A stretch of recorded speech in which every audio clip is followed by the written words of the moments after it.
Before I share my story, let me tell you something about life. It's rarely what it seems on the surface. From the outside, my life might look picture perfect.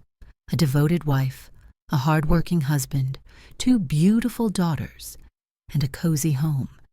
But behind closed doors, there's a storm brewing. A storm I never saw coming. What you're about to hear isn't just my story. It's the reality of so many who quietly endure heartbreak, betrayal, and the fight to hold their families together. This is a journey of love, loss, and the strength it takes to find yourself again. My name is Sophia. I'm 38 years old, and my story might resonate with some of you. I've been married to my husband Michael for 20 years. Michael is 60 now, 22 years older than me. We built a life together, or so I thought. We have 2 daughters, Emma, who just turned 19, and little Mia, who's only 2. We live what seems like a simple life. Michael works a stable job, while I take care of the house and our kids. For years, it felt like this was enough. But behind the surface of our quiet routine, cracks began to form. Cracks that I never expected would grow into an abyss. One ordinary day, my world started to crumble. I discovered something I never imagined. Michael has been seeing another woman. The moment I learned this, my heart sank. It wasn't just betrayal. It was the shattering of 2 decades of trust. Michael, my partner, my anchor, had a girlfriend. At first, I couldn't believe it. I confronted him gently.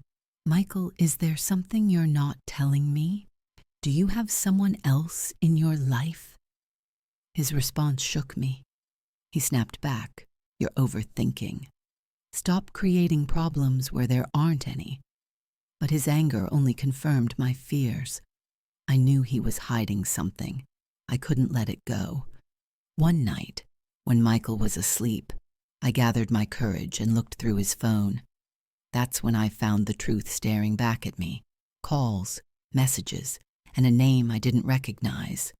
He woke up and caught me. His fury was unlike anything I'd seen. How dare you invade my privacy, he shouted. I felt small and helpless, but I had to know. The next day I checked our phone bill. One number appeared over and over again. My hands trembled as I dialed it. A woman answered, her voice calm yet distant. Who is this? I asked, my voice breaking. Her reply was cold. I'm Michael's girlfriend. Your husband knows what he's doing. It's not my problem if you don't. Her words hit me like a storm. She was my age, married, and even had a daughter. How could she be so indifferent to the pain she was causing? When I confronted Michael again, hoping he'd deny it, he simply said, I'll stop when I feel like it. Don't tell me how to live my life.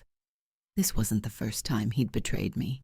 Years ago, after Emma was born, he had strayed. I forgave him back then, hoping it was a one-time mistake.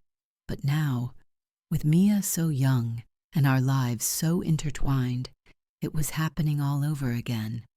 I felt trapped. I've been on maternity leave caring for Mia, unable to return to work yet. We have a mortgage, and the apartment is in my name. The bills and payments loom over us like shadows, and without Michael's income, we can't make ends meet. He knows this, and it gives him power. He tells me, you need me. You can't survive without me. Even Emma, our older daughter, has tried to reason with him. Dad, you're hurting Mom. You're hurting all of us. Please stop, she pleads. But he brushes her off, sometimes yelling, sometimes saying things no father should. His actions have left scars on all of us. Recently, Michael stopped coming home some nights, claiming he was working late. I stayed up, waiting, hoping he'd call or text, but he didn't. When he finally came back, his irritation was evident. Why do you always have questions? Just leave me alone, he said. He's also begun spending more money. Our finances are tight, yet he splurges on gifts and fancy dinners, things I know aren't for us. I confronted him. "Where is all this money going, Michael?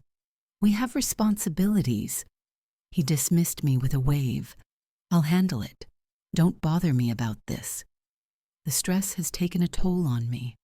I can't sleep, and I've lost my appetite. My body feels heavy with exhaustion, and my mind is constantly racing. The doctor warned me, "You're on the brink of burnout. You need to take care of yourself." But how can I? My life feels like it's unraveling. Emma, once so cheerful and full of life, has become quiet and withdrawn. She avoids her friends, ashamed of the chaos at home. And Mia, so innocent, doesn't understand what's happening. But I worry about the world she's growing up in.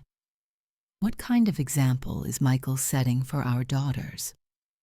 I confided in my best friend, Lily. Her advice was simple but hard to hear. "Sophia, maybe it's time to leave him." I wanted to scream. I can't. How could I? With no job, a baby to care for, and bills piling up, leaving feels impossible. Even my family has weighed in. They tell me to be patient, to wait. Maybe he'll change, they say. But deep down, I fear he won't. How can someone change if they don't even see their wrongs? How can I keep holding on to a love that only brings pain? I still love Michael despite everything. I want him to come back to us, to remember the family we built together. But each day that hope feels smaller. My heart feels heavy, and I'm lost in a dark place, searching for a way out. If this story touched you, please like, share, and subscribe. Maybe, just maybe, it will reach someone who needs to hear it.